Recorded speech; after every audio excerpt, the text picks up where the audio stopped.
All right. Thanks for everybody for tuning in tonight. We are live Sunday, November 26th, 2023, right on the dot. I hope everybody had a very, very happy Thanksgiving. I hope everybody also stayed plenty warm because for those of you in the Oklahoma, Kansas, especially the Kansas area, Texas area, whatever you want to call it, y'all got a cold front. We definitely felt it last night, and I know Farmageddon definitely felt it. I had a good Thanksgiving. Brother-in-law, as far as I'm aware, he worked in a restaurant before, so we don't do traditional Thanksgiving. So we had Cajun pasta. We had some I think it was Pueblo bread. It was out from New Mexico, and a couple other things. Fantastic. It was good. Kudos to the chef. I want to thank y'all for joining me tonight. Sean, Gavin, Swiggy. We finally reached it in the blink of an eye. As quickly as the season began, it is now officially over as OU completed farewell tour. Yeah, we'll be getting to that. You couldn't hold up to the goddamn lead. What are you like? I listened to all the songs from the Book of Mormon. Didn't do shit. Well, you know why? You know what I have to say to that, Sean, for you doing that? You listening to all the songs was dumb, dumb, dumb, dumb, dumb. Bullshit. Well, the spooky Mormon hell dream happened. They just woke up from it like in time, like in double overtime. Yeah. Regardless, the season's over. OU is officially done-ish with the Big 12. I mean, we have our bowl game, regardless of where we're going. We're not playing any more Big 12 teams in football. We're playing Houston next year. So correct, but we're not doing it as a Big 12 team. Like our Big 12 patch. That is kind of funny. It's like we're playing Houston, and it's like it will never be a conference game. It's always a non-conference slate. So we didn't get them this year. So that is I don't know. I mean, is next year going to be any different considering they fired Dana? I don't know. It's like we're playing Houston, so we're playing Tulane. So yeah, but regardless, I mean, as quickly as it started, it's done. The season's wrapped up. OU goes 10-2 as we on a very very kind of chilly-ish day. We beat TCU on senior day, and I mean TCU was pretty scrappy. I'm not going to say they came to win like BYU did against the Pokes, but they put up a little bit of a fight. It's just OU threw up on themselves in the third quarter, and got their act together in the fourth quarter. And depending on what your expectations were, they beat expectation of the 9-3, or they're right on schedule with 10-2. Well, we'll start with Gavin. Gavin, how was your Thanksgiving, buddy? What was your initial kind of recap of OU TCU? Thanksgiving was pretty good. Pretty good get together and everything. So my first reaction was like the whole game was almost like in a season enigma. Like we had a very strong first half, and then second half, third quarter, we just kind of threw up on ourselves where we had no rush defense or anything. And then by the time by the end of the third into the fourth, we finally get our act together and everything, and then was able to kind of get things lined up a little bit, especially with Billy Bowman, which, God, I hope he stays for another year. Because here's the thing. If you think about this. Peyton, Bowman, and Bowen, together in the backfield. Billy combo. Billy Bowman and Peyton. Well, Bowman. Billy Bowman, but Billy, not Peyton. Bowman, his name's Bowman. Billy. His name's but you Billy. understand what I'm saying. Right, yeah, I know. Yeah, Billy. But like, just thinking about those two as a dangerous combo for next season, if Billy decides to stay, that will be very, I will be looking forward to. But I would say that this game was just basically like a good sum up with our season, where we start strong, stumbled in the middle half of the season and everything, and then we finished it off strong where we needed to be. That's kind of how it felt throughout this entire game. I felt this season was almost like a bizarro world season of what if OU did lose to Texas A&M in 2000? This kind of would be the result, in my opinion. But I agree with you. I was at the game. I definitely saw like the ebbs and flow of the game. Like everybody was great. Then like when TCU started to come back, we're like, oh, here we go. It's a Big 12 classic of the final game to send us on the road with at this point. Swiggy, what about you, buddy? What's your initial recap? How was Thanksgiving? Thanksgiving was fine. Nothing big to report there. Saw Napoleon. That was fun. I mean, Did you like it or did you hate it? Oh, I loved it. I loved it. I could go into stuff that was wrong with it, but like I was thoroughly entertained, and like I don't know. I don't know. I think a lot of people's problem is they want steak, but instead it was salmon. So, yeah, that's fair. But whatever. People want something different. So what are you gonna do? So yeah, I didn't watch too much of the TCU game. I had family here, and we went out and we were going out and did Black Friday stuff. But I watched a recap, and it's fine. I don't know. I don't have much to say. The offense looked good. We got inconsistent at times, and TCU was trying to take advantage. Like, I mean, credit to TCU. They probably. I feel like in another game or in another year, they just kind of pack it up in the third quarter and just go through the motions. They still tried, which meant we still had to try, and so it was an 11 a.m. Black Friday game. It was pretty much what I expected. It felt like an 11 a.m. Black Friday game. When I was there, like, you could tell people were grumpy that it was 11 a.m. Like, people were still in their Thanksgiving like hangover at this point. Yeah, people were not happy. Sean, what about you? What's your instant recap? What's your takeaway from the TCU game?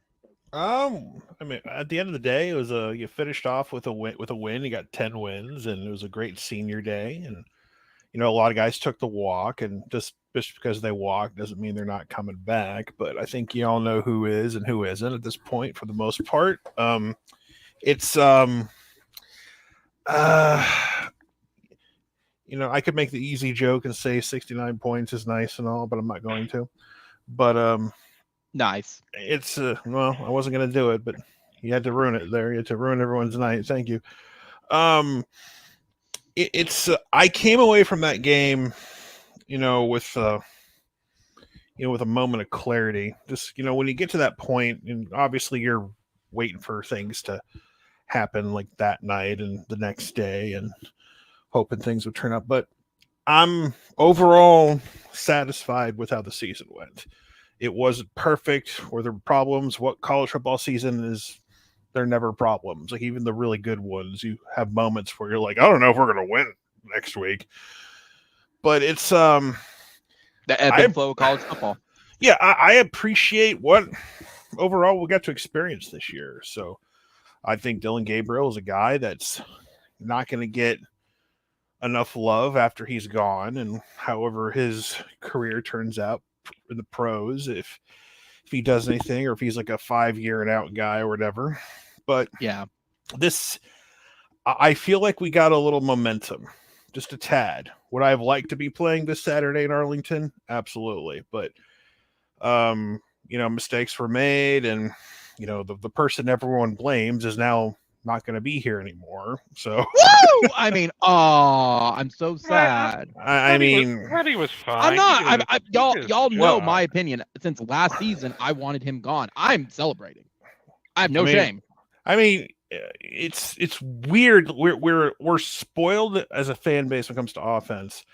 We had the number 4 ranked offense in the country at the end of the year. Yeah, and it's like, fuck this guy. And I agree to you to an extent. Like, I said before, it's like, I don't think Lebby is going to be the guy that's going to lead us to big wins on the offensive side of the football in the SEC. He got away with a lot of shit in the Big 12, and it cost him a couple of games and I'm not saying the defense doesn't get off scot-free, but at the same time, it's like, we all know what the defense was before Brent got here. And in year 2, we saw a lot of positives. Is it like a top 10 Penn State level defense like they were this year? No, not even close. We still need to, we need to stat. Well, we got to stat classes like we have this upcoming year. Just getting like, if USC proved anything, getting 1 5-star defensive tackle ain't gonna fix your D. So you need to, you got David Stone. Go get the next David Stone.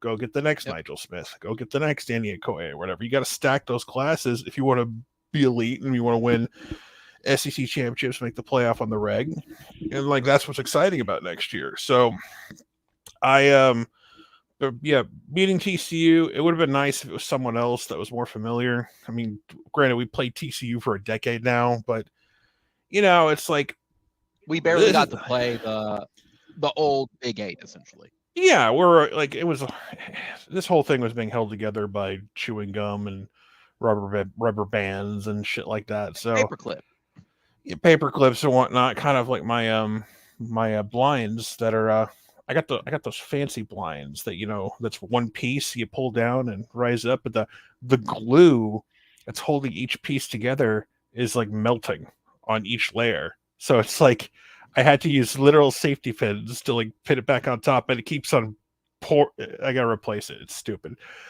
But yeah, they won. It was we had the most unique final score in the history of college football or something or whatever. Scoregami. Yep. There's never been a score like this. I would hope not. We had the most video game score I've ever seen. But yeah, it's the season's over. I would say going back to like Tech in 2016 probably was like the last time we had a crazy game like that or something. Yeah, but that was a shootout where you matched. It was like score for score, kind of like that. But you win by multiple scores, but you still give up 45. That's what makes it weird. So if they had won by multiple scores against Tech, I would agree. But this one's like you gave up 45 points, and it is what it is. Yeah, I overuse that fucking thing.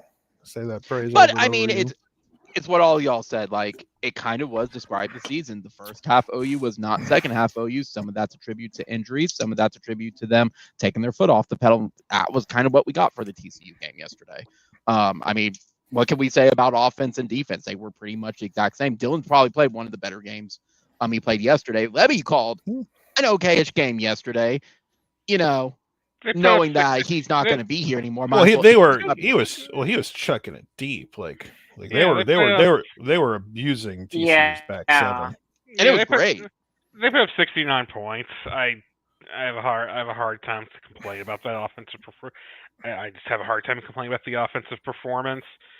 I still got to say I want to point out something for defense. I'll circle back to offense. Man, that pick six from Billy was perfect. That was probably the loudest the stadium was all day because it was just, I mentioned it earlier that the place was kind of dead. It really was, but people showed up. The stadium was packed, regardless of it being a Black Friday game. That was the first Black Friday game Black Friday game since 1994 Nebraska. But that said, people did show up. It took till like kickoff for the stadium to finally get full, like, oh, we actually have to do this. So, but that was the loudest the stadium got all day. And I think that was the nail in the coffin that TCU knew they were not going to stage a comeback or anything. Now, that said, I do want to talk one thing on the offense I did not like. I don't like that James fucking fire the coordinator then if we don't like what happened. I don't like that he celebrated going in because that shit can get called back. Like, he had outright admitted, like, I wasn't going to get lighten up, Francis. Boo. I'm not, because that stuff can get called back. We know this. Yeah. I would love for that official to throw a flag on that just to see what would happen. Cool, and he would have if he could have. Yeah, whatever. Just like lighten up, Francis. It was fine. Yeah. He didn't give anyone he didn't taunt a player, give anyone the bird or whatever. So yeah, we're good. But still, I mean, Bob would have lost his mind for that. I will say that was a touching moment. Bob was in attendance, and I'm sure he went down and gave Billy Bowman a handful or whatever. Not Billy, Jaden Gibson. Jaden Gibson. I thought you were bad at Billy. No, Jaden. When he made the touchdown with it, where he started doing like the dance about 3 yards out for it, and they could have flagged him for that. Like, I didn't. Everyone does a dance. Like, it's taunting. They don't like taunting the other team. Dancing is fine. You can dance all the fuck you want. Not 3 yards out from the end zone. Like, get into the end zone and then it was 3 yards out. It wasn't 50. I know, but they could have called it still and called it back. Oh my God, will you let this go, please? You're either for it or you were like against it. You thought it was funny or you didn't. I personally didn't like it, so. You're let it go. Like, the only other thing that I had from really yesterday from it was I don't know why. And I'm very, if I was able to ask questions as a reporter, I would want to know why Gavin Freeman was still receiving after another botched. It can't get any worse. Like, why not throw Farouk out there at this point for it? I don't understand why Freeman is still out there. That is definitely a black mark on special teams. It's not just Freeman that you also have issues with. You've also had to deal with some issues with Schmidt's inconsistencies as well. So it's the entire unit of special teams that's been a whole weakness as a unit all season long. And I get that, but field goal kicking, punt receiving, regardless of it, yes, it's been a clusterfuck the entire year. But that all said, I don't know why Freeman, after he's fumbled, I think it's 3 or 4 times this year, easy. Maybe 3 or 4 times in the last couple games. It's been a lot. I've lost count. I'm surprised that they did not pull him and put somebody else in there or just tell him just to fair catch it. If you're gonna muff it, fair catch. I mean, do you really want? I mean, we were low on wide receiver. Do you really want Farouk out there maybe getting injured?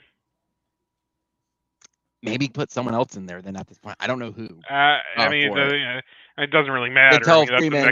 I mean, that's a next year problem, but yeah, tell Freeman just a fair catch or just let it go.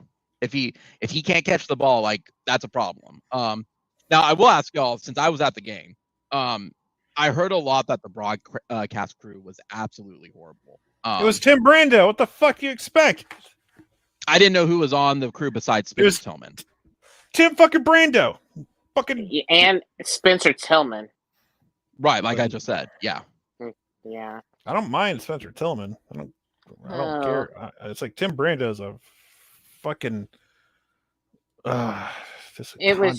you fucking condescending prick. Nah, my understanding was they were mispronouncing names. They got into an argument like over AI art or something like that. Like, it was just a wild broadcast. I know we don't have to worry about it anymore. But I was watching. Yeah, I wasn't. Tim Brando's never calling another OU game in the near future. So and honestly though, it's at some point though too. It was like, and this is something that I've always heard about. Is like, when you kind of get to where you're somewhat of a blowout and everything, you're trying to find ways to fill time. And it was just like one of those random things. It's like, okay, what do we have to fill time about since we really are dealing with a blowout and everything? So what else do we have to talk about? I mean, that sounds like something like they need to go back to school for or something like that. Like, if they're that bad. But I guess Tim Brando to school. But regardless of it, as I mentioned, season's done. Kind of went out with a whimper, not a bang like we thought we were going to as we were scoreboard watching. Texas took care of business against Texas Tech. And then OSU definitely, as we all mentioned, almost lost because BYU forgot how to play football in the second half and gave it away. They could have won it.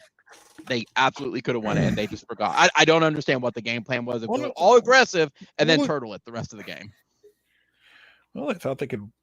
I'm sure they thought they could run the football. It was raining. It was miserable. And, of course, all OSU fans are fair weather fans, and they only show up when they literally are fair weather fans. Like, even before the rain, it was like sparsely. There was a lot of patches of empty seats there. So, anyway, that happened. A lot of craziness happened over the weekend, and near crazy things, but for the most part, I'm actually amazed that we're going into Tuesday and we still have 4 undefeated Power 5 teams. It's like that's insane to me. Like, usually we have maybe 1 or 2 max, and now it's like, okay, are we going to do this weekend? Is it really going to happen? It's like, I am rooting for one specific scenario to happen. What's the one you're go ahead. Go ahead and talk about it, because I want Michigan to win because they're playing Iowa. They're going to win. Okay. Are you telling me that Iowa's not going to let's not waste time on this. I got it. So, okay. So Michigan wins. for argument's sake, let's say Washington beats Oregon again. That's not my prediction, just to make things simple. Sure. Washington wins. Florida State beats Louisville. So you have 3 undefeated Power 5 teams. I know people have opinions on Florida State. We'll get to that in a moment. But 3 Power 5 teams. You assume they're going to be in. There's going to be 1 spot left. Let's say Texas wins the Big 12 championship. I think we can all agree that's as much as I've ripped on Texas, they've actually won games they would normally lose. So for the first time in 4K, Texas will win a Big 12 title. So I think that's going They'll to finally have something to play out on the Longhorn Network for all 9 months left. Now we get to the SEC championship game. This might sound crazy. What happens if Alabama wins? Who gets that last spot? I have an answer for you. And I want you to think hard about this for a moment. Don't just immediately. I want you to take a moment to reflect. I want you to take a moment to reflect, because it's not as simple as answer as you might think it is. Oh, I think it is. I just If don't think Alabama beats Georgia and wins the SEC championship game, here's what you will have left for those 1 spot. 1 loss SEC champ Bama, 1 loss Georgia, 1 loss Big 12 champ Texas. Who gets that 4th spot? Bama. Down. Okay, I'm not crazy. I'm not. See, people think I'm fucking crazy for suggesting that. I'm not throwing this out there just to outright say it. I've done spoiler alert. Did watch your video, Sean. I went back and took my notes. You compare everything. It's Bama, and it's people don't want to say it because they want Georgia in there to do that 3-peat. It's Alabama. The strength of schedule, the opponents beaten then and now, where they beat them, and if they beat Georgia, it's going to be Bama. See, here's the thing. People bring up the head-to-head with Texas, and I understand that. If I was in their shoes, I would be screaming from the mountaintops that we beat them head-to-head. But that's not the only thing, though. But here's the tricky part. The committee has the ability to hand wave and go, well, if we think it's really close, head-to-head is one of the criteria we use. What has Texas been crowing, and other people who've been crowing for Texas all year have said about Texas? Can I say it? Go ahead. No, you go ahead. You go ahead. You go ahead and say it, because it's part of my stuff. That win in Tuscaloosa, best win of the season by far. Until Bama beats Georgia, which is a possibility. Now, if Georgia wins, it's all moot. Georgia goes. But correct. If I'm Georgia and I lose, you should be scared. Yeah. You should be. There's no guarantee you get in, as crazy as that sounds. Worse. The resume is worse. But people are already trying to discount Florida State. And I'm telling you right now, the committee will never exclude an undefeated Power 5 champ. It will not. Because if I'm Florida State, I say, motherfucker, back in 2014, Ohio State was down to their 3rd string and you put their asses in. So I don't want to hear about injured quarterback. Hell, the first BCS title game between Florida State and Tennessee, Florida State was down to their 3rd string quarterback in 1998. Yeah. Did you know that? Yeah. No, you didn't. Yeah. My point is, what I was going to say is, here's the thing. This isn't just television power brokers. It's representatives from from the Power 5 conferences. No one is going to ever risk saying, Florida State's undefeated, but not the right kind of undefeated, because that's one of those things that can come back and bite you in the ass later. Now with the expanded with the expanded playoff, not so much, but they're still not going to do it, because even with the brave new world of expansion, they never want to set. There isn't a chance in hell. Brand name. There isn't a chance in hell. Florida State, if they beat Louisville. Yeah, they're going. They're going. They're going to get in.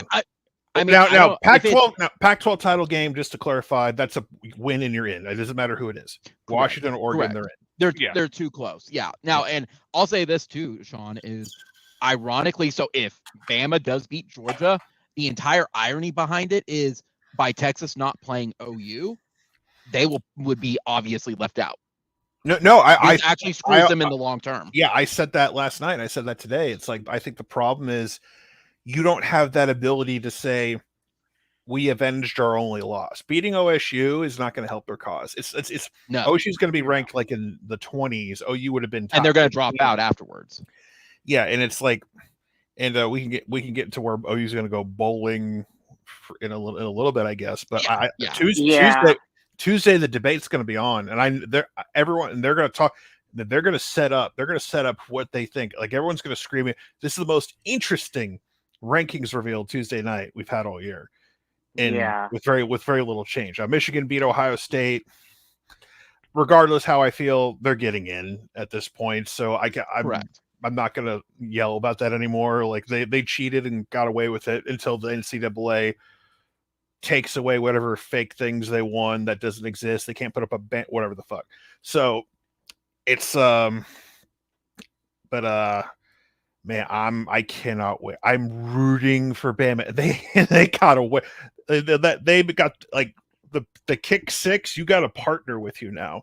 That back corner 4th and forever touchdown catch back in the end zone. Yeah. Oh my God! You could hear that was clutch. You could hear a pin drop at Jordan Hare. It's like you could see little kids mouthing, "You've got to be fucking kidding me." I mean, the only thing about that, and why the kick six will forever be worse, because that cost Bama another. Because that cost Bama another run.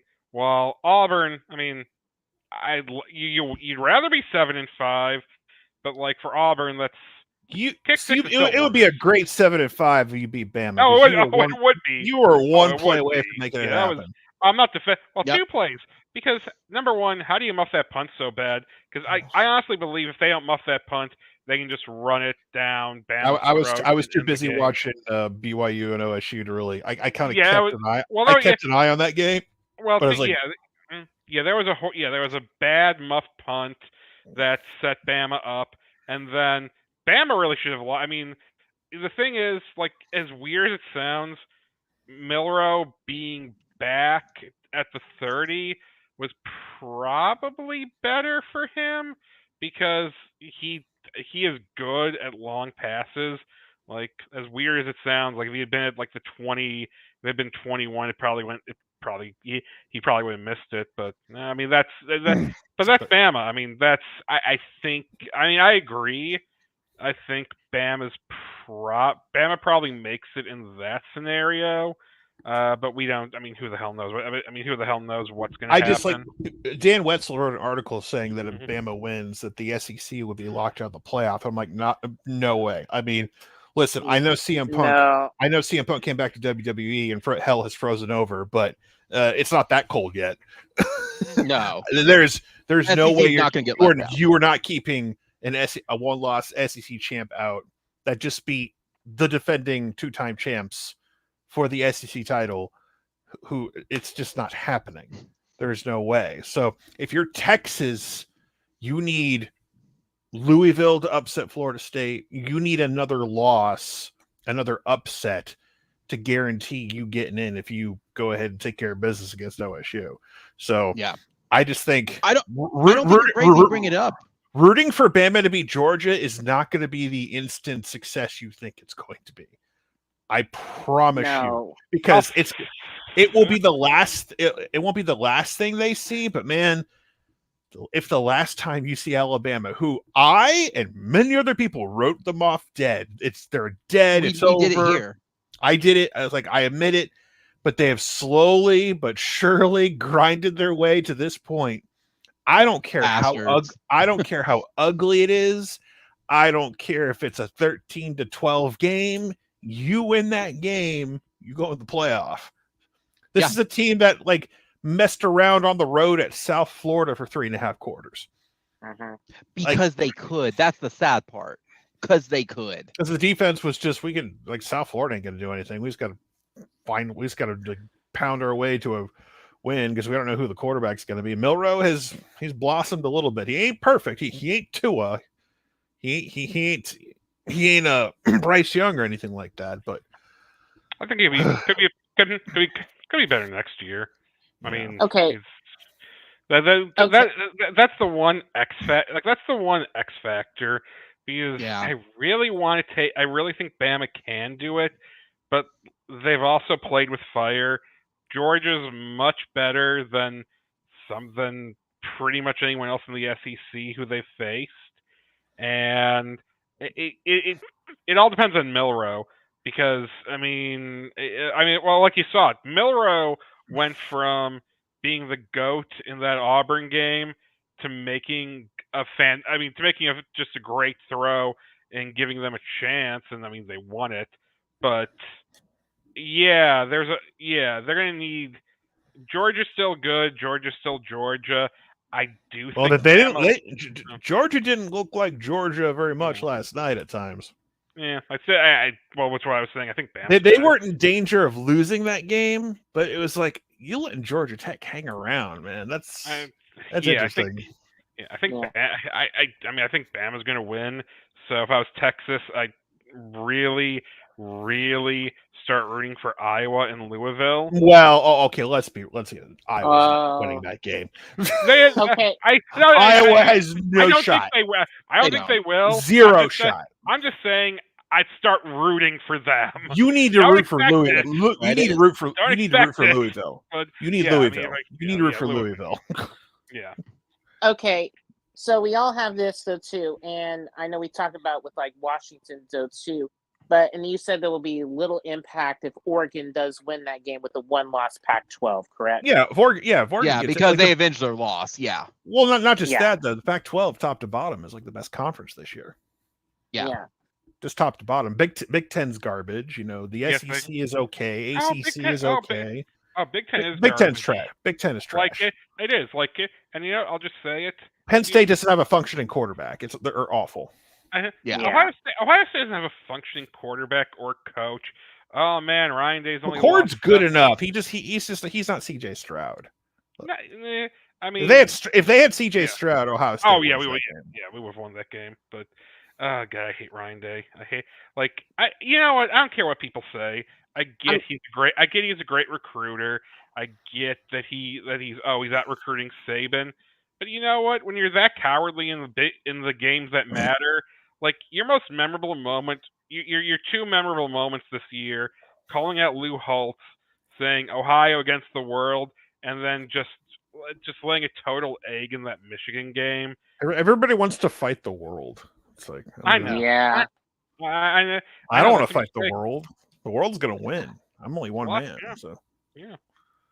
I don't know what you're talking about. You can take the world on. No, I couldn't. I would fail. Like they would put me just drop me in the Pacific. The world wins. That's fair. There's like whales and sharks in there and shit. I like how you just randomly was like, "There's whales." Well, I mean, killer whales, sure, but dude, orca fucking take out runners and boats off the shores of Spain. They fuck your shit up. You're good. You're not gonna get a boat. You'll be fine. Orcas will fuck shit up, dude. You don't fuck with orcas. That's why they're doing away with the shows at SeaWorld. They said, "What the fuck are we doing? We've trained these. They're called killer whales for a reason. Why didn't someone tell me this?" Imagine that. I would simply make friends with a whale. That's what I would do. Well, that one kid did who freed Willie, but that was a long time ago. Yeah. Well, I got 2 or 3 sequels. All right, here's my question. Who in this room still thinks we have a chance at a New Year's Six? Because I'm 50-50. When I woke up this morning, I was like 5%. I'm kind of 50. I'm 50-50 at this point. Just for the fact that I think we're Alamo at this point. If you put a gun in my head, we're going to San Antonio, and I still think at the end of the day we're probably going to San Antonio. Depends what happens with it. Depends what happens with the championship game. Yeah, I mean, I don't disagree with you because like half of me is it's probably Alamo, but the other half is OU travels well. Why would they want to leave out a pin into OU? Here's the thing: when you have Missouri, Penn State, and Louisville.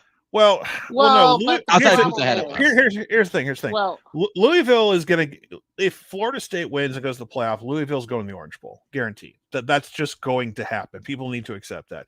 But my problem is, I got a bunch of fans, and I'm not being dicks to them. I'm just saying I think that's incorrect. I'm being a very good boy. I'm not yelling at people. I'm just politely disagreeing. I'm so proud of you. Yes.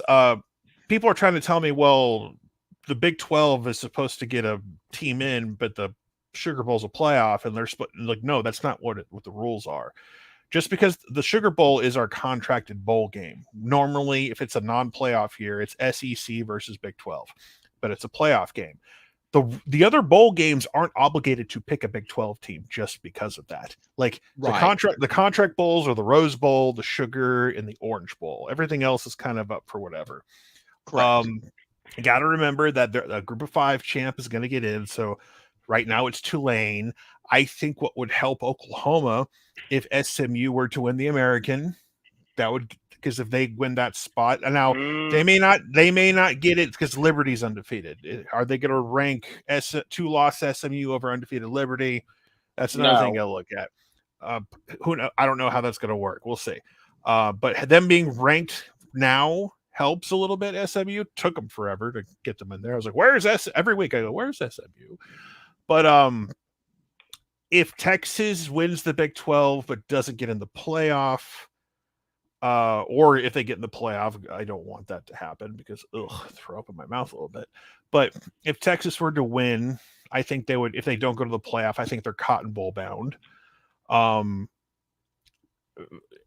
Staples was kind of saying he could see us go to the Fiesta and maybe play Washington or Oregon, depending on how that game turns out. So I'm hearing Peach Bowl. Peach Bowl, I'm seeing Bama. Peach Bowl feels like it's going to be like, if say Bama loses, it's going to be like Bama and the G5 champ. That's what it sounds like. Yeah, because right now they have listed, like, for predictions. Again, we got to get to that point. Sugar Bowl is going to be Georgia versus Oregon. Rose Bowl is Michigan versus Florida State. Those are the playoff sites you just mentioned. Correct. So. And then the New Year's 6 ones are Fiesta Bowl, Texas versus Tulane. Orange Bowl, Louisville versus Ohio State. But there's a Peach Bowl, Missouri versus Penn State, and then Cotton Bowl, Alabama versus Washington. What is the selection order? That's what I want to figure out, because Peach Bowl's last. We know that. Okay. Peach is going last, obviously, because nobody wants the G5 champ, period, because it doesn't draw. It's just the truth. They don't draw. Which is real fast, which is ironic, because you would think the Big 12, if they're going to screw everybody over, you would think Big 12 would have tried to screw OSU over, because then A, you get another bowl team with BYU, and B, it's OU Texas. You get those ticket sales. But that's besides the point. Anyway. But I don't know if this actually falls, like, OU needs to get ranked in like the top 11 to get in this conversation, and I'm just like, I just don't know how. We're depending on a mysterious group. They're not mysterious. We know who they are, but we're depending on the group of 12 committee members to bump us up without even playing a game. So that's kind of where I'm at right now. We're probably going to be 13 or 12 on Tuesday night. But on Sunday, you're not going to see the full right now. Yeah, but we don't play a game to improve our stock. You know what I'm saying? It's like, if we were playing in the Big 12 title game, it'd be irrelevant because we win and we're in, right? So here's the irony behind it, though. If Alabama loses to Georgia, they drop. I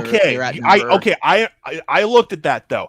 I do not believe for a second they are dropping below Oklahoma. No, they're not. No. They are not going to drop them for losing to Georgia. If Bama loses to Georgia, not a chance in hell. They would drop them a couple spots at most.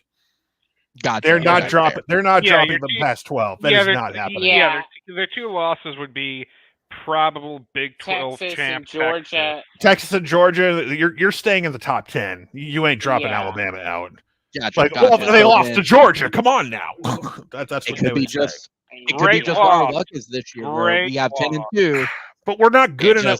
Oklahoma eye test is not good enough to be. Yes, they have to be in the top 10. They're just not.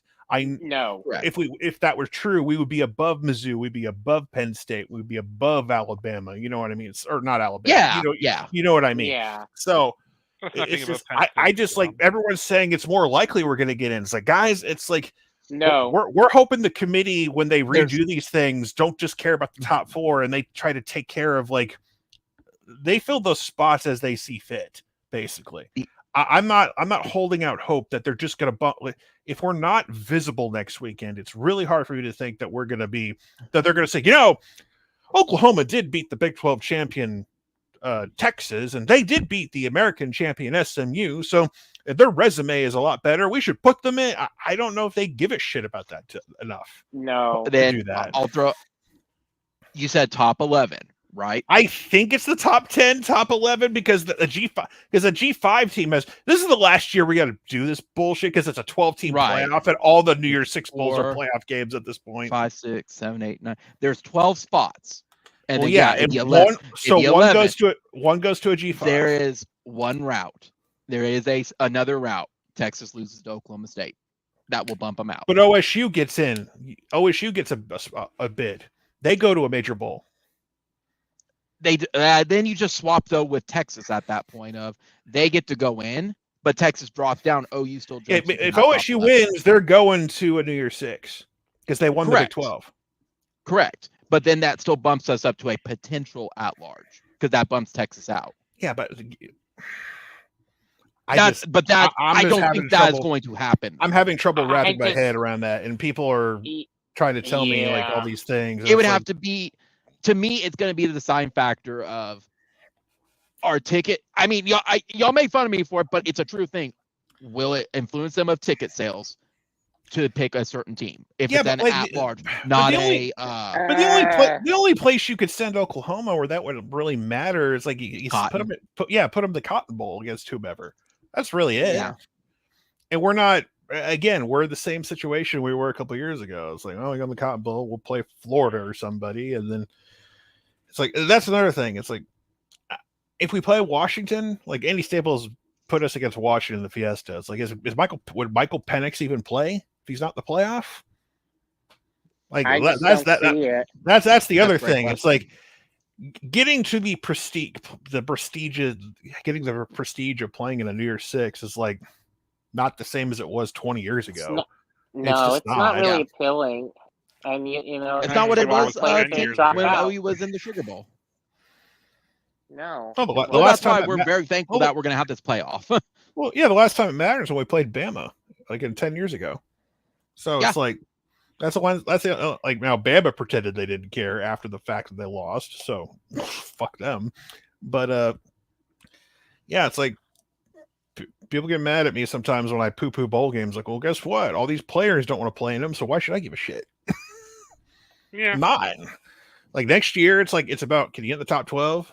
Can you get into a playoff? That's what I care about. Just the thing about this. Do that next year. This time next year, how much it is going to be so much fun this time next year, regardless if OU is in it or not. I'm a college football fan. How many different teams are going to get a shot? Like you're going to have all of these amazing like home games, like these playout. Like someone's going to go to the big house at Michigan, or someone's going to go to Ohio State in the cold and the snow or something. It's going to be awesome. Or it's because they finally discovered we can make money. We have to recover our losses from paying players some way. It's not about we can make money. It's that who gets the money. That's what it was always about. Well, because all these bowl games that have been around for 100 years got their tentacles deep into the system, and they know what the hell they're doing. Yeah. We have to be part of the playoff system, right? And then you got the old crotchety redcoats in Pasadena who only care about their parade more than they do about the football game they host. So you keep having to fight in that battle once every few years where they bitch and complain. So you first of all, the playoff committee is going to set them up with like a Michigan versus Washington or Michigan versus Oregon Rose Bowl semifinal. Got to have the traditional matchup. Yep. It don't matter what the rank is. Like Michigan's going to the Rose Bowl regardless. Michigan's going to be number 1 and they'll go to the Rose Bowl. Don't put them in the Sugar Bowl where it would be in theory be a closer geographically, I guess. No, put them in Southern California traditional Rose Bowl matchup. That's what they want. So, and I'm sure Michigan fans will love it. So, but I'm I'm expecting to play Arizona in the Alamo Bowl, and I guess there's a small chance we could end up in Orlando again. Who would we play in Orlando? They would play me. It would be 11-on-1 the whole time. It would be like that South Park episode where, it's like, I mean, I would probably say 1 versus 11. Would it be possible to play against the? Well, no, that wouldn't work. If we played against Louisville, maybe. We're not going to Orange Bowl. That's not happening. No. I'm not saying that. I'm just saying if Louisville loses. What do you mean? If we go to the Alamo, we're playing a Pac-12 team. No. I was just talking about if we were heading on over to Orlando, though. That's because I think it's, if I remember, that's contracted though. It'd probably be like NC State or somebody. Okay, yeah, because I was thinking either like Louisville or NC State, somewhere around there. If we were even but what team are you? What bowl are you referring to though? The Pop-Tart Bowl in Orlando. Formerly the Cheez-It Bowl. It's not the Pop-Tart Bowl. Which ironically were my two favorite snacks when I was in Afghanistan: Pop-Tarts and Cheez-Its. So maybe it's a sign. Maybe we'll go to the Pop-Tart Bowl. Cheez-It now sponsors the Citrus Bowl, which is in the same stadium but has slightly more prestige. Just a little bit. Just a little bit. Just a tad. Just a little. I woke up feeling cheesiest, coach. Well, apparently the bowl didn't anymore. Cheese. But yeah, it's a. I don't know where they're going. I think the people who are saying that saying we're guaranteed for New Year's 6. No, we're not. But I don't think they're crazy to think that. I just don't know what that route. We're going where paste pecane sauce is made. Yum. Not made in places like New York City. New York City. Yeah. Oh, none of you remember those commercials? No, I remember those commercials. I just didn't. I just didn't have anything to say. But I didn't have anything to say about chili. I mean, I have nothing to say about chili, other than I make good chili. This stuff's made in New York City. New York City. Get a rope. Yeah, it's giving me chills already. It is what it is. If bowl games, I do want to highlight the one we talked about. We haven't talked about it. We haven't reached it. Was we surface leveled it. Bowl game aside, Jeff Lebby is no longer our offensive coordinator. Thank goodness. He's out. Who's going to be our offensive coordinator at this point? Someone who will call offensive plays. I don't know. A lot of people are saying Seth Luttrell because he's already on staff. I think he's the betting favorite at the moment, but I'm sure at this point, like they've known about this since like last week. Like they knew, they knew day before Thanksgiving this is probably going to happen. So, there's like the hot board out there. There's like the guy at UNLV. There's the guy, where my name's at? Like Matt Wells is on staff. Wiley Korn at Liberty. Because there's a possibility. Maybe Sean Lewis, Colorado. I'm thinking like if just to keep things simple, I do think it will probably be Seth as the OC. Yeah. They will still, depending on who they hire, though, they might still have to go get a QB coach. So, yeah, that's not going to be difficult to get. By the way, considering who we have on the roster, the legacy, yeah. Well, not just not legacy. I'm just talking about we have Jackson fucking Arnold, and so right. That's not going to be hard to. So some people are worried. People are worried about Jackson. He's not leaving. Jackson's going to be the starting quarterback of an SEC program next year. Yeah, he's going to go to Mississippi State. All due respect to Mississippi State, but trash. I mean, I watched you play on Thursday night against Ole Miss. You suck. Yeah, and I mean, and I'm going to say it. Like I said, I have been saying it since last year. I didn't want Lebby as our OC. When he flew out there, I hope he took his badge. Well, you got your wish. He took his baggage with him. I'm happy. Wish. I didn't want him as OC. I have no shame in saying that. He sounded like a dumbass. Like he did. He was tone deaf to the situation. He called every single play that beat Texas. God damn it! So I'll always love Jeff. A blind squirrel finds a nut every so often. With game-winning drive with 15 seconds left. You owe that man an apology. A blind squirrel finds a nut. I got sunburned for that, man. A nasty kind of sunburn with like yellow orangey crust on my face. That type of gross shit. Well, Lebby just always felt like a Band-Aid to me. It was infected. God damn it. Okay. Well, and the other thing too is like even with all the news and everything, we've seen some of the other commits and everything, especially like how you mentioned, with our 5-star tight end. Nobody cares. They're good. Yeah, no, I was just gonna say they're all staying committed. By the way, nobody cares towards you. I meant like the players are good. That's what I meant. I didn't. Yeah. If that came off, the players are making it attention about them and not for that. Like the most we've learned so far with Lebby going to Mississippi State is at least he did not wear our shoes when he landed at Mississippi State. Like he at least had the courtesy. Are people really comparing this to Riley? Yeah, they are. Assistants leave all the time. Exactly. Yeah. I felt that when Lebby was hired. I was like, this guy's going to be here 2-3 years. We've said that he was a Band-Aid. He'll at least the offense decent. I do think that there was a feeling that he wasn't going to go because until things popped up last week. But it was like, if we're going to lose somebody, our fan base is going to be the least disappointed if he goes. But I have mixed feelings over it. It's like on one hand, it's like in the long run, I just don't think his offense is going to win you championships at the SEC level. I mean, I think he can call games, but I don't think he can call them in the crucial moments. Exactly. I can't stand to watch some of that horizontal bullshit when we need to get a drive. Correct. And don't get me wrong. Jet sweep. I can't. It's like no. Like can we be north and south a little more? Can we?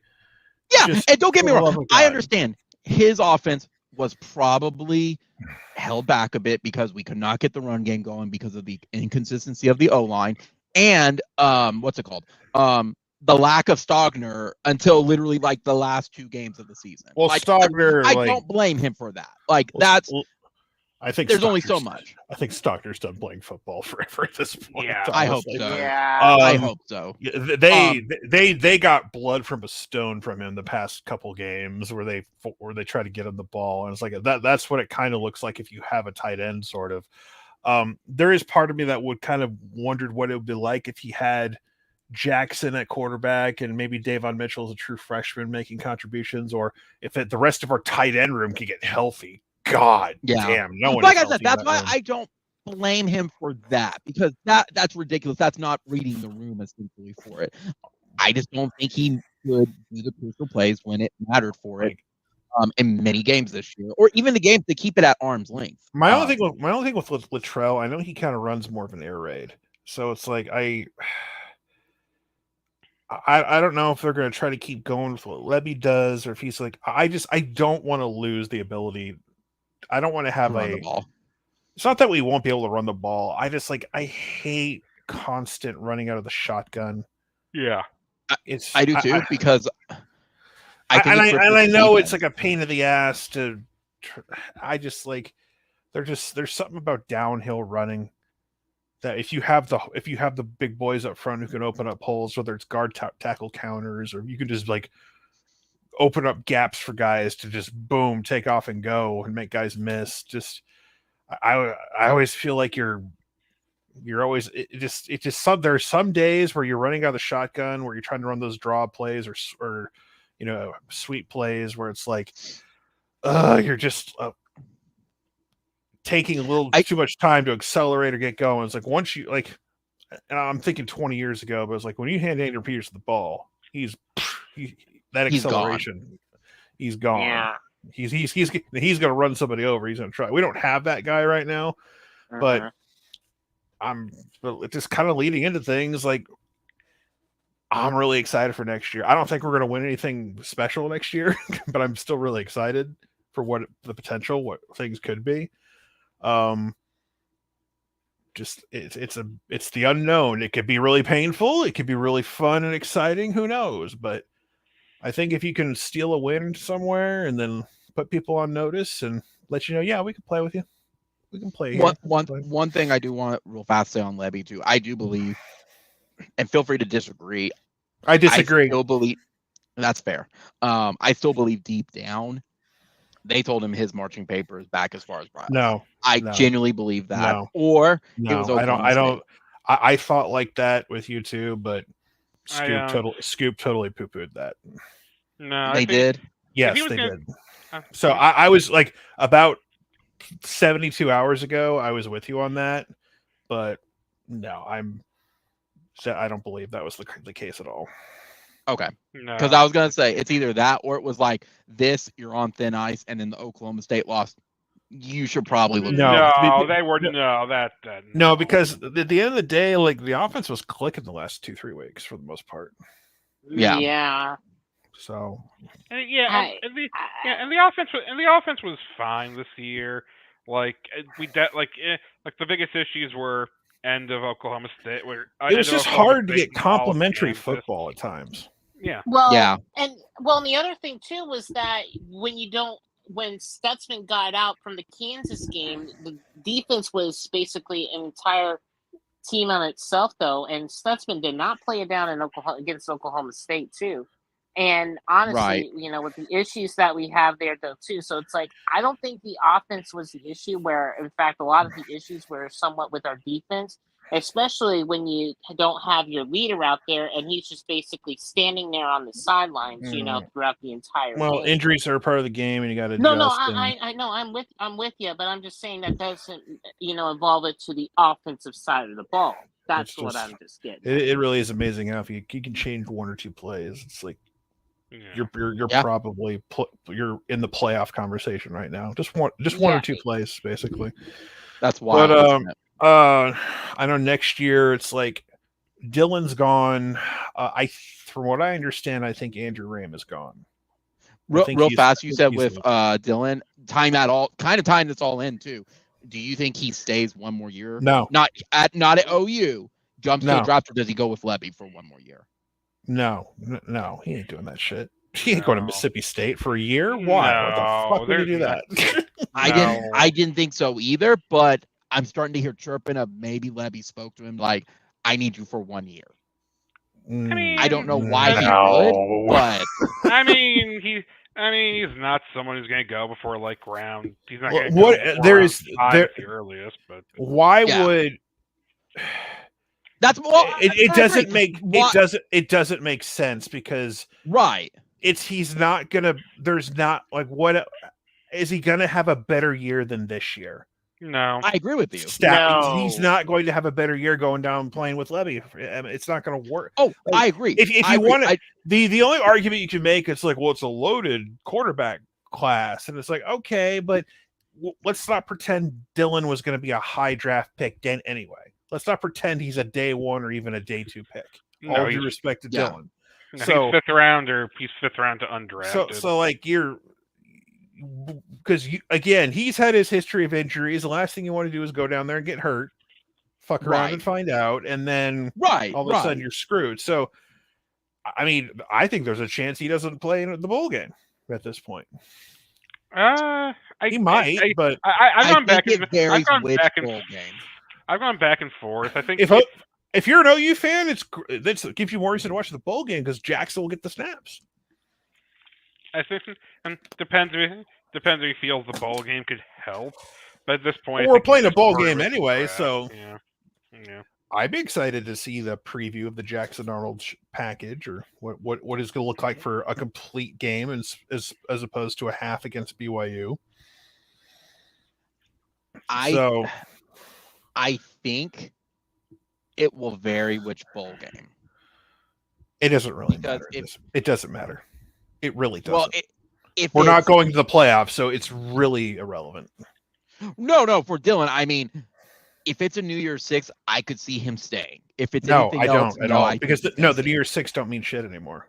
until next year. Yeah, but that'd be the highest bowl game he played in for it. But the NFL scouts and don't it would be his last. I But think it'd be NFL his last scouts opportunity to play with Stoops as well. I mean, Him and Stoops have a good. But why would it matter? Good friend relationship. But you're saying that why would the bowl game matter then? That doesn't make any sense. Because if it's a New Year's Six, I can see it. If it's anything else, no. Yeah, but you're putting. It's not a playoff game. They're not playing for a championship, so you're putting that importance. Look. Here's the thing. Look. At the end, look. This is what it is. It's going to come down to Dylan's going to be a late round pick. If he wants to have one more game, he'll do it. If he doesn't want to, then it's not happening. Yeah, you're putting. My problem is you're putting value on the prestige of playing in a New Year's Six as opposed to the Alamo Bowl. I don't think that matters. If you're saying he needs to do X, Y, and Z, it doesn't matter what you're going to play a high quality opponent anyway, whether it's Arizona, who's a solid Pac-12 team, or you're going to play Washington, Oregon, the Fiesta, or Bama and the Peach Bowl at CBS. Like, it doesn't matter. It's not going to matter. Like, if he feels I need to get one more game on tape to help my draft stock, it doesn't matter what bowl game it is. If he doesn't want to get hurt, it doesn't matter what bowl game because it's not the playoff. And that's fair. And that's a very, very, very fair assessment for that. I mean, I'm thinking who was the? I was going to say, who was the Ole Miss quarterback that got injured? Will Rogers. No. Oh, I thought you said Mississippi State. I'm sorry. Oh, yeah, I know you're talking about. He got his God, what the fuck was his name? I know who you're talking about. He got Matt Corral. Matt Corral. You know, he got fucked up. He got solid draft. Yeah, he got fucked up in the Sugar Bowl pretty bad. Yeah, and it's like, you know, if that was it Baylor? Yeah, it was against Baylor in a New Year's Six bowl.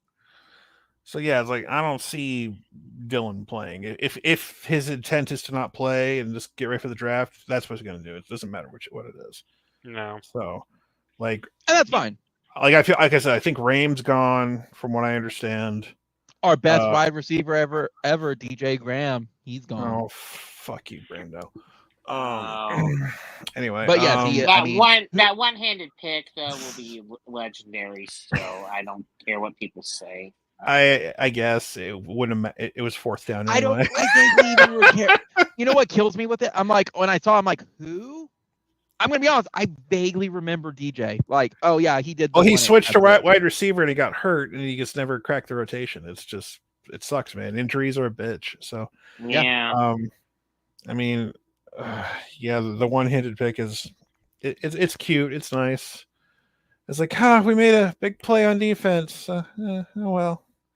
Yeah. We like, God, you could put together like just like if we ever made a play on defense, it was something to celebrate. Put that man on an awards list or something. It's like, Billy Bowman better get fucking All-American nod on some level. He better get like one. If you don't make at least one of the first teams, because there's like ESPN and everyone has their own All-American teams. Billy Bowman, he doesn't make one All-American team, first team, I'd be pissed. Just like he's like number 2 in the country in picks. I don't know what else you have to do to make that list, but like Billy Bowman should be All-American this year. I mean, he got like 2 pick sixes in 2 weeks. 3. Yeah. Well, he's got 3. He's got 3 for he has the year. Record. He has over the team record. He's got 3 of the year, and it's like he should be an All-American. Oh, okay. Yeah. Oh, I agree. Yeah, I was just saying he had it in 2 consecutive weeks. I think someone from Liberty has like 7, but it's like either way, Billy Bowman played big boy football. Yeah, I mean, you said Dylan would be gone, Andrew Rain would be gone, Stogner would be gone, Guyton's probably gone. Yeah, Guyton's likely gone. Yeah, but Tower's gone. Well, does Walter Rouse have another year? No, he's gone. Or is he gone? No, he's gone. So that's the entire O line. That's gone. No, like I mean, I'm good with Sexton. I'm good with either Everett or Bates being the center next year. We're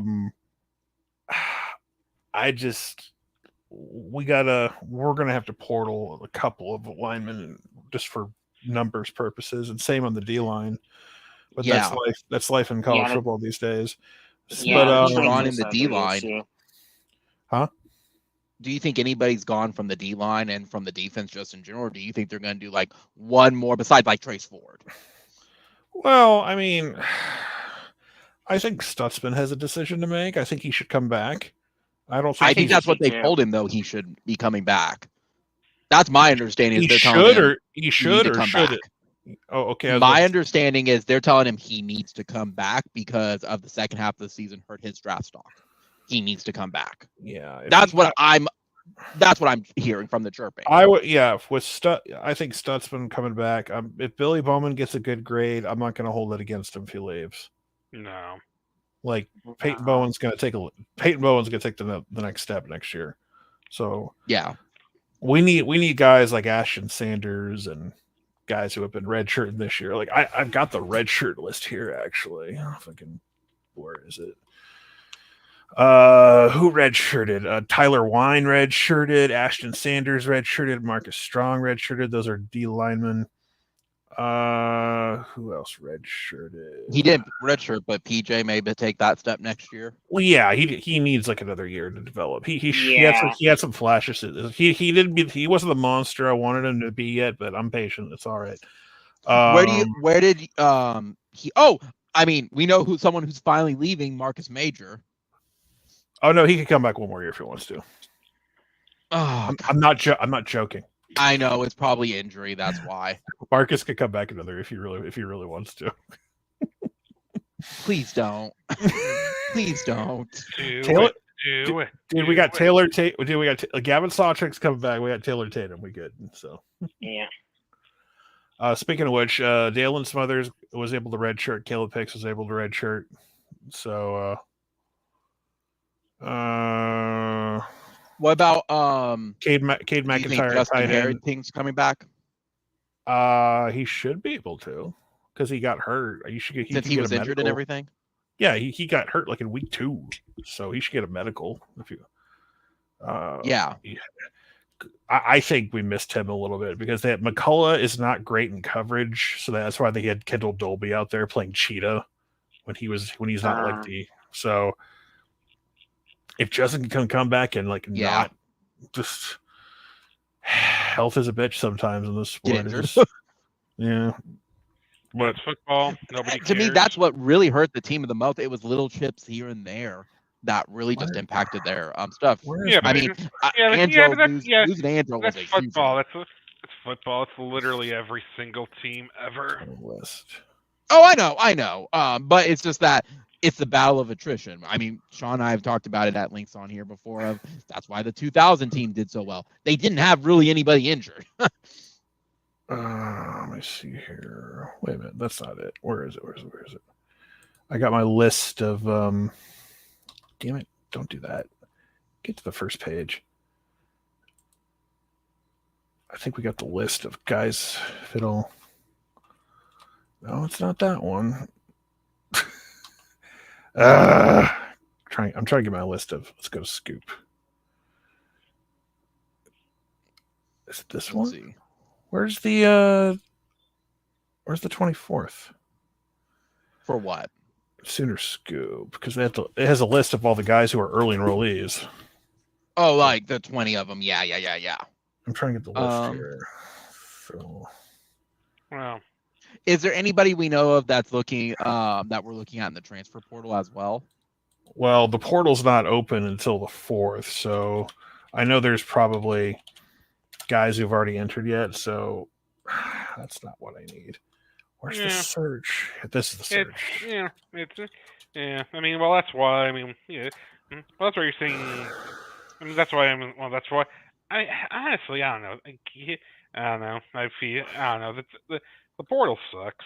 Like, as a fan, are you kidding? I fucking love it. As a fan, it doesn't suck. But like, I fucking love the portal. I'm fine with the portal. No.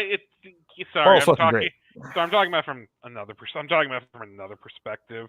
I mean more the timing of the portal sucks, but what are you gonna do? It's gonna suck whenever you put it out there. God damn it! I did. I have a friend who writes for a team, and like he hates the portal because he can't get any breaks. Do I have it in here? It's just, I mean, that's it.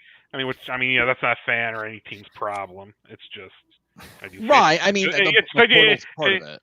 Yeah, It's just I just do feel for him because it's made his job like a lot harder at a time when it used to be, used to have a small break. Now it's okay from the season straight to the portal. Like, I mean, well, that's why you're gonna see more guys like Jimbo fired early because they need to do these coaching searches as fast as possible so you can get guys, so you can make sure your guys either don't enter the portal or you can start tampering and get guys into the portal. So and get guys through the portal. So yeah, it's I don't know. I guess I'm more. I mean, I don't like the timing of it because I think it'd be kind of better if there was some time for people to like breathe before the end, breathe from the end of the season. But I also get why they do it when they do it. But that doesn't mean it doesn't turn to a lot immediately for teams.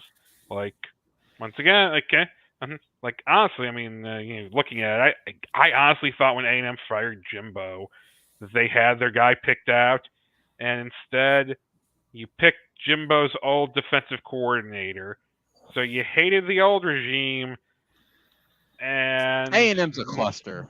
New boss is same as the old. Like he's not Jimbo, but like I know Josh Fay told us all it's a great job. It's like one of the best jobs. And you got a guy who's coached Duke for 2 years. No, for real, it's fucking great. It's the best job ever. And you got a guy who coached Duke for 2 years. And he won 9 games his first year. But his out of conference was Northwestern, and he somehow ducked Clemson, FSU, and NC State his first year. I mean, look, nobody ever wins at A&M, but like it's a great job. Yeah. A great job, yeah, totally. It's a great job to grift at. It's a great fucking job. Just like Oh, and then I hear, well, it's only been a tier 1 job for a couple of years now because they have all these things. It's like, oh well, when you put it that way, they have a blank national championship. I know. Not a lot of schools can claim that. Wait, an agriculture and manufacturing farm school claiming a national championship? I mean, Hitler was. That before. I mean, Hitler was in power the last time they won a national title, but it's all right. But yeah, I spent last night trying to talk myself into Mark Stoops as a hire, and I realized Kentucky since 2016 has had a better record than A&M, and I'm trying to talk myself. I get Aggies are like, oh. I get the Aggies are like, oh, Mark Stoops isn't good enough. But if Mike Elko hadn't been your defensive coordinator, like let's say he had been defensive coordinator at let's say Kansas State, you guys would be howling right now that they hired someone from Duke. Like I get he's gonna. You can hire someone from Duke. It's fine. I'm just saying they'd be howling. I'm just saying, like I don't know. I don't know. I mean, it's at least it's not like such a stupid hire that they're going to. Oh, you're going to love this. So Zach Selman is the AD at Mississippi State. Mississippi State fans greeted him at the airport, and they carried him. They put him on their shoulders and carried him around, celebrating with their cowbells. They're like really happy with the Jeff Lebby hire. It looks like good for them. No, I mean, that's good for them. Yeah. I hope they have enough people to carry all the baggage he's bringing with them. They don't care. They don't care. If he wins, they're not going to care. Like we didn't care. Was it Mississippi State the one, or am I thinking of Ole Miss that wanted Hugh Freeze? I mean, every SEC school has been linked to Hugh Freeze at some point. Yeah, I'm trying to remember the one where they hired him and everyone was going the hell. I mean, Auburn, Ole Miss, Arkansas. Hugh Freeze has left broken dreams across the SEC. I was joking about yesterday, but I'm sorry, Arkansas State. I don't know why I thought Arkansas, but yeah, I mean future Texas A&M coach Hugh Freeze. Ole Miss. Like he had to leave Ole Miss because of all the stuff that went down with all the scandals. Hookers and blow. I can't believe he can't do that anymore. That's just insulting.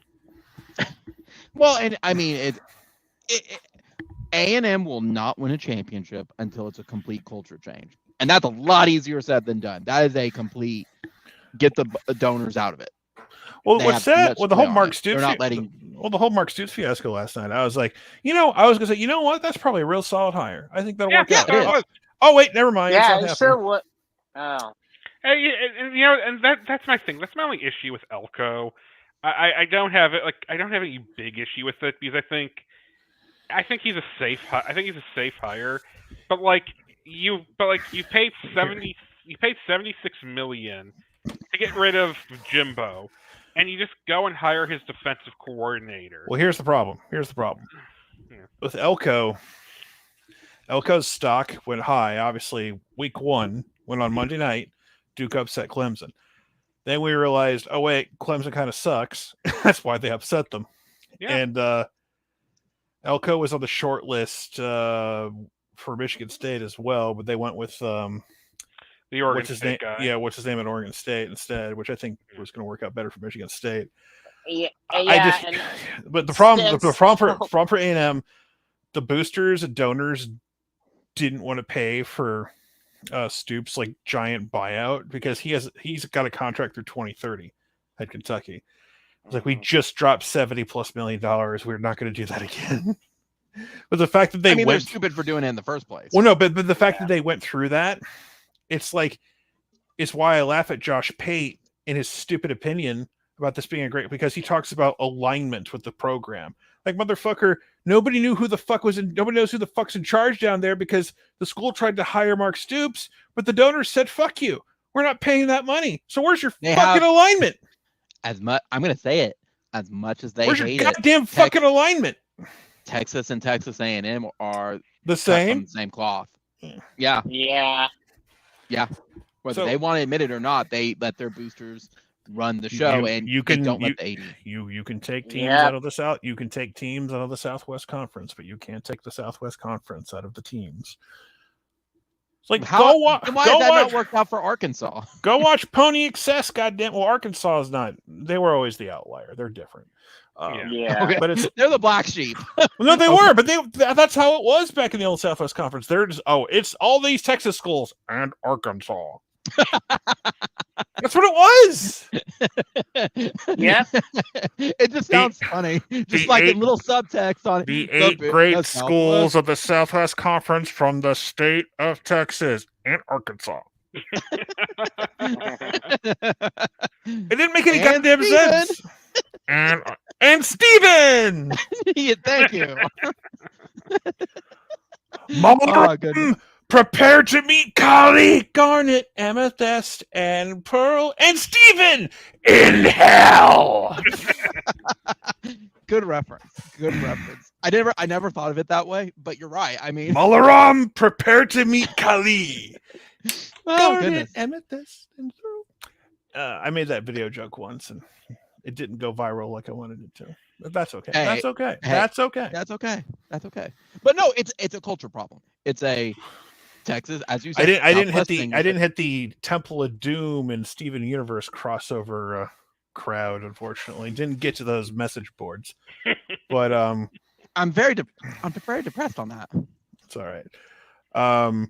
We haven't met. By the way, while we're talking about it, dead conferences. The Pac-12 had their last conference game. I was too busy on Twitter last night having fun. I'm gonna admit, yeah. Well, it's we live in a strange world. CM Punk's back in the WWE, and Texas is gonna win the Big 12. So shit is hell is really cold right now. So yeah, that's about right. Yeah. Don't worry, an SEC team's likely to win the national title, so all will be right with the world in about a month and a half. Yeah. If it wasn't an SEC team, who would you want to win? I don't want anyone to win the national title. Fuck all them schools. That's fair. Fuck them. Fuck them all. I guess. I don't want anybody to win the national title, but it's like Washington. I mean, if I had to pick someone, Washington. Oh, is Washington less? Yeah. Washington, they don't have the horsepower to do it. They don't. They don't. They don't. No. But if it was Washington or Oregon, I'd be happy. I could see Oregon. Michigan, I'll burn down everything. I could see Oregon. I could see a world where Oregon gets a playoff win. I think if they got the right matchup, and they got the right match, like them playing Michigan, probably.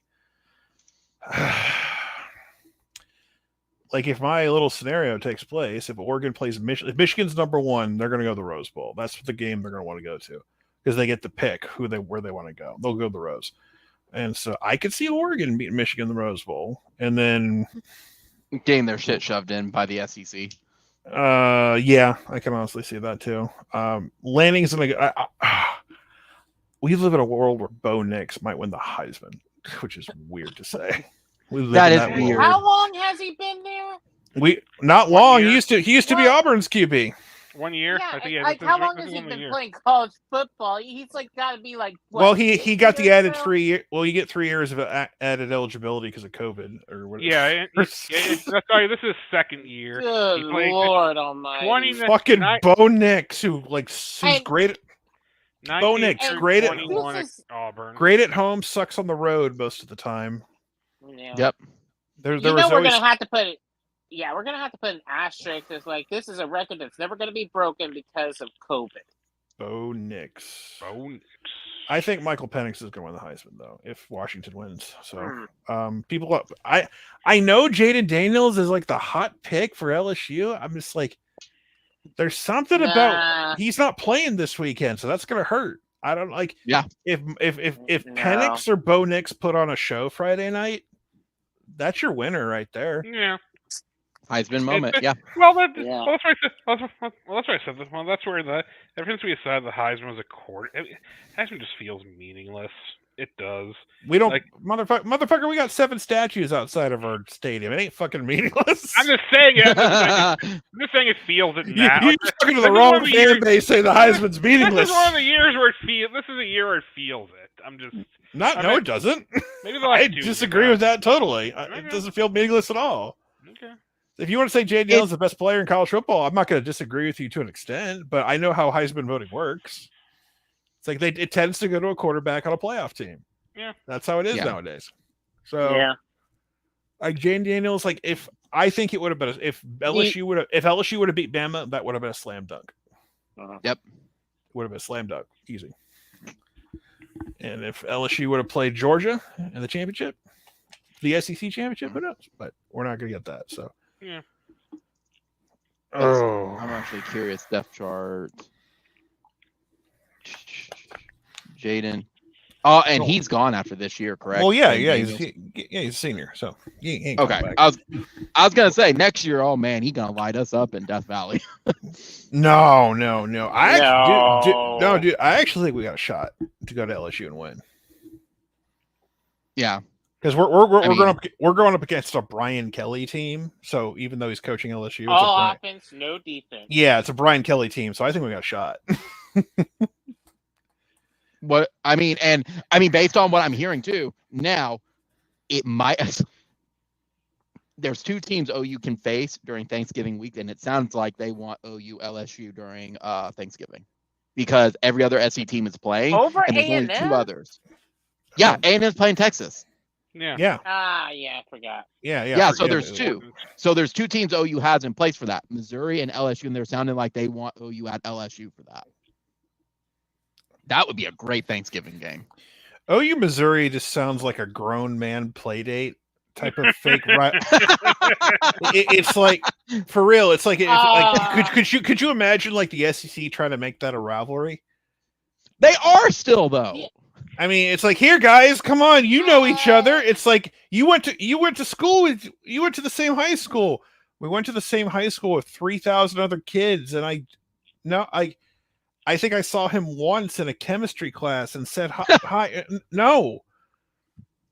You're that person I shoved in a locker. That's who it is. He likes baseball just like you.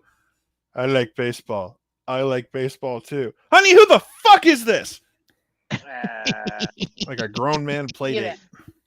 Oh man. You two are rivals now. What? No, my rival's down south across the river. no, like get the fuck away from me. Who are you? Who the hell are you? Where is Pistol Pete? Ew. I'd rather take the Tiger than Pistol Pete. Give me Tiger all day. Which Tiger themed team has the most furry looking mascot? Who's got the most? Who is it? Is it Auburn? Is it Missouri? Or is it LSU? Who's got the most furry? Which is the most fursuit looking mascot? Well, we know Auburn's into more than just the fursuits. Well, I mean, I would say Auburn. Auburn wants to have two mascots, so they cheat. That's just the way they do things there. They can't have one mascot, so that's what they do down south. They're the Auburn Tigers and the Yale War Eagle, which is like what? Yeah, it's down south. You don't understand. You don't understand our traditions down here. You're not part of the SEC traditions. Like fuck you. The LSU is too cuddly. Your stupid eagle runs like crashes at head first into windows and like what a bird normally does. Stupid bird. Fucking Birdemic 4. I mean, Gavin, War Eagle. You say LSU's, but that's a real tiger. It's a drugged up tiger, but it's a real tiger. No, but they have a fucking furry in a fursuit. Just like standing outside. You're right, they do. LSU's just look cuddly. It just looks cuddly. It doesn't look fierce or anything. It just looks more cuddly. Bunch of fucking furries. I mean, Auburn's is a little bit more fierce. I can deal with Auburn. You know, at least they can put a little bit of fear. Mizzou is like they just put yellow paint on it and everything else too, and it just looks like some sort of weird. I don't know, trying to be somewhat of a Power Ranger costume or something like that, if anything. Yeah, trying to be the Yellow Ranger, and it just turned out to be a saber-tooth tiger, and it just turned out you got the wrong costume for Christmas. So you're saying I should jump into tiger pens? That's what I'm getting out of this. Yeah, exactly. It's a TikTok challenge, bitch. Sweet.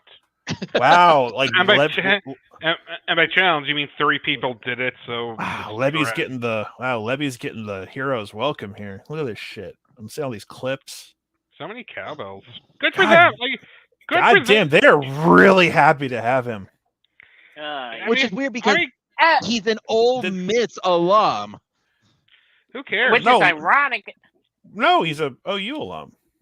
No, he's an OU alum, but he basically was an OC. Kind of. He was on OC for yeah, he ain't an alum of Ole Miss. He went to he went to OU.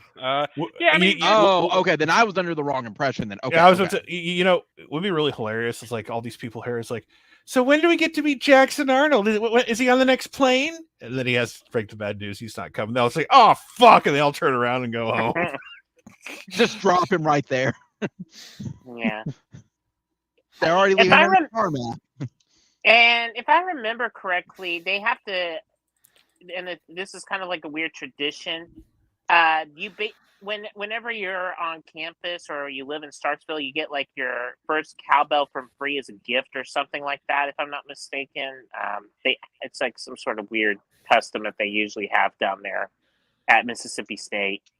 I mean, I'll say this: what was really? Who was Mississippi State going to get? Who was better than Lebby? It was their first choice. It sounds like. Yeah, exactly. Yeah, but that's my point. Even if he wasn't the first choice.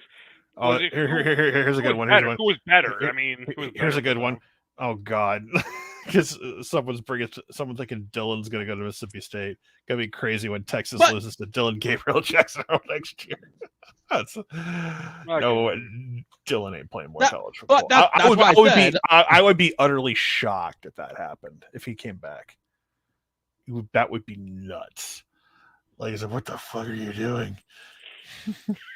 He just loves the game. He respects the game too much. He is a true football man.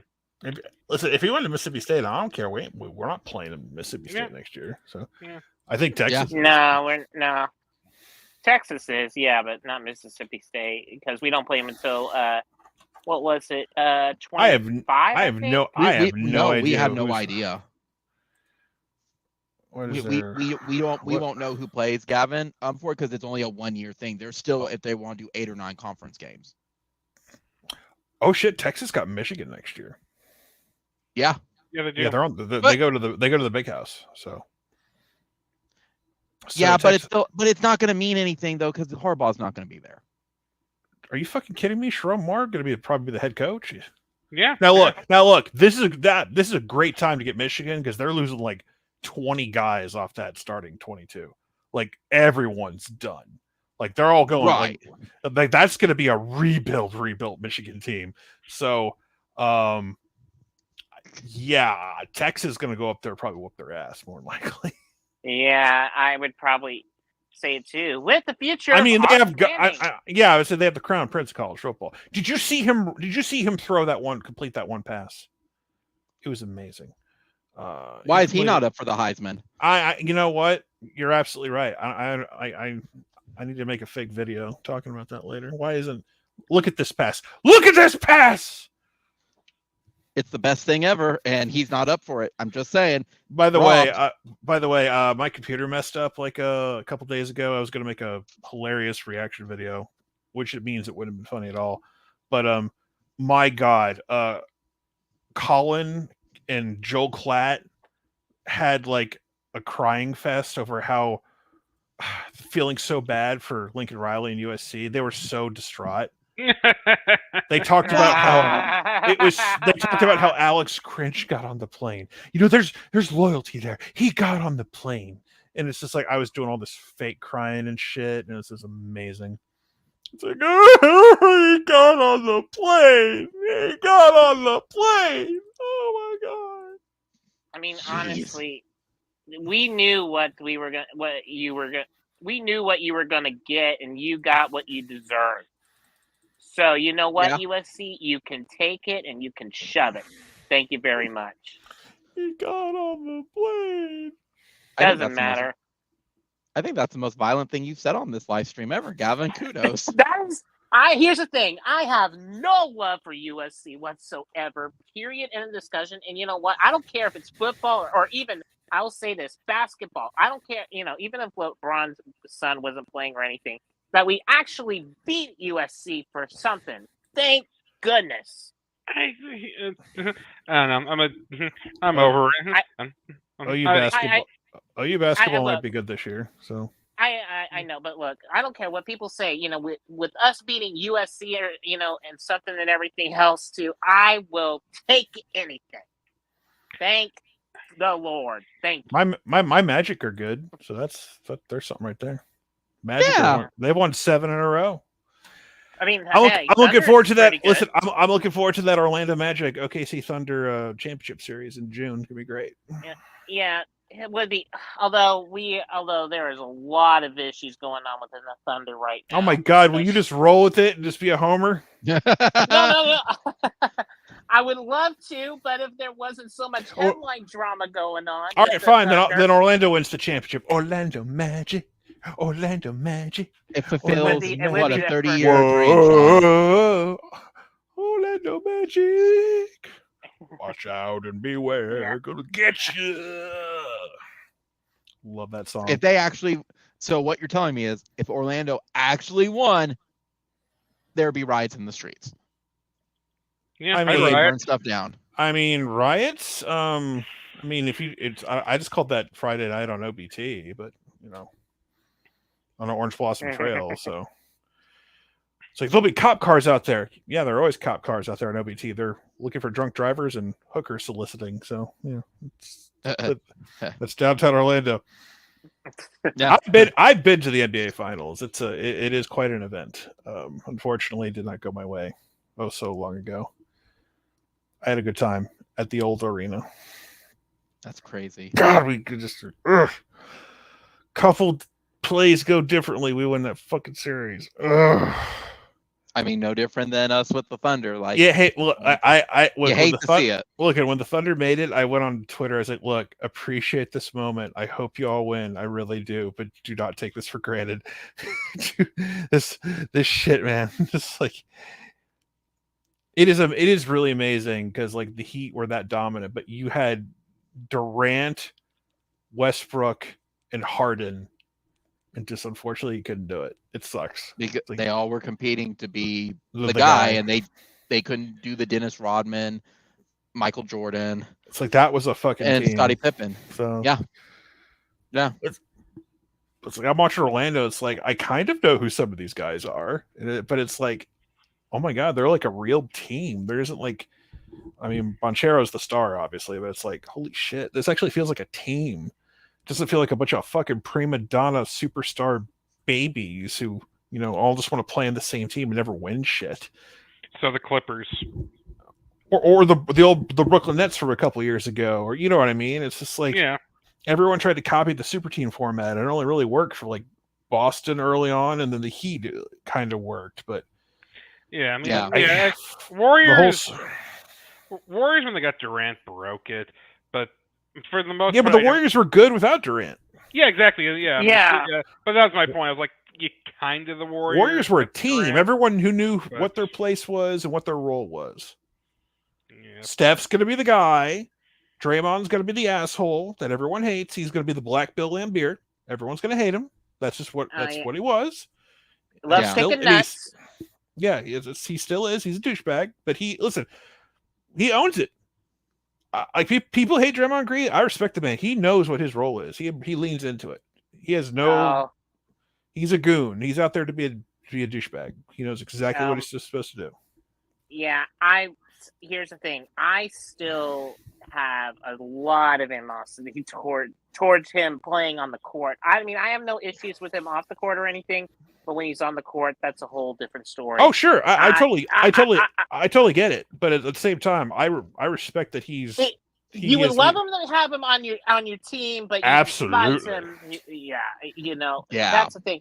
But here's the issue that I have, though. It's like the antics can only get you so far, and the problem is, it's basically the history. You know, his history and all that has been. Got him. You know what's gotten him? Lots of championship rings. He's got a lot. He's got like what, 4? Well, I wouldn't say he was like Laimbeer. I kind of would want to go more like Dennis Rodman almost. All right, that's fine. I kind of like, I think Rodman was a better overall player, but but he was more of a defensive mind player, if anything, and he was more of a defensive presence, if anything, than he was offensively. Like I consider Bill Laimbeer like a bully. That's why I consider Draymond. So, like, that's why I go for that comparison. Well, I don't know if it really would be bully though, too. But the problem is he also has that more of that Rodman ego as well. You know, I kind of lean more towards that with anything than I do with like the bullying with like, within Draymond. Yeah. I still like the Laimbeer comparison better. Because either way, you don't see Draymond like doing weird shit with his hair, wearing wedding dresses, and getting married to himself. And that weird shit. But he has a huge ego and everything too, and he'll kind of do his own thing. I hate to break the bad news. A lot of professional athletes have egos. Well, I'm just saying. What? You're telling me they have egos? I'm shocked. Yeah. Shocked, I tell you. Shocked. Yeah. Shocked. Anyway, guys, let's wrap up, guys. I want to thank y'all for any Sean, any final thoughts, anything wrapping up the season?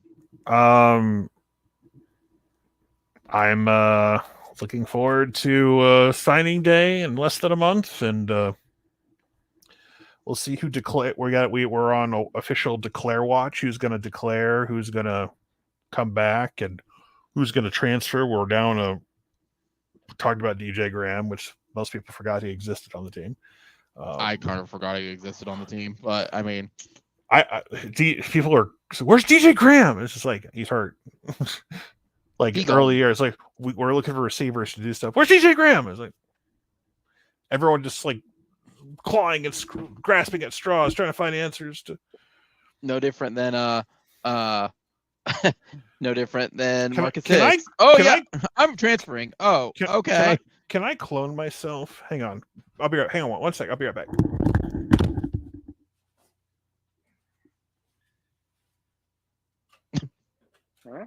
We lost him for a sec. Gavin, any final thoughts or anything for it as we wait for Sean to come back? I would probably say. Here's what I want to do. Okay. Sure. Go ahead. Here's what I do. I'm going to still do watch-alongs next year. But I'm going to do this. I'm going to put this in its place. Beautiful. And got my speed racer head here. Wow. And if Oklahoma makes a good play.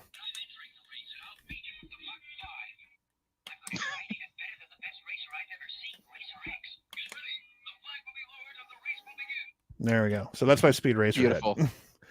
Head. Beautiful. I know. Like, who do you think's gonna win between Texas and Georgia? It's just race. I gotta find out who Racer X is. Is he my brother? He probably is. Gasp! Anyway, though, any additional final thoughts though, Sean? I have to put some tape on the back because that's the slot where the Blu-rays and DVDs go, and it's like it kept on coming out. It's really stressing. About the season.